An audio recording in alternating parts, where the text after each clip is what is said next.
This cable is okay.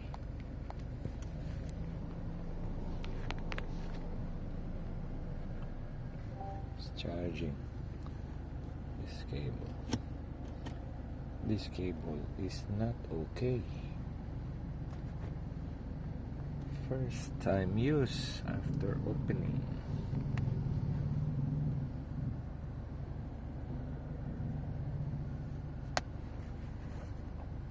It's not charging. Swap.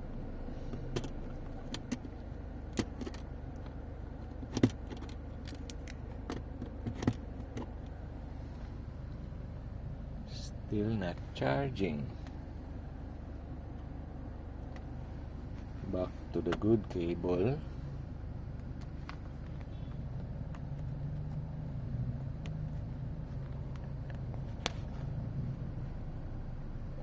It's charging.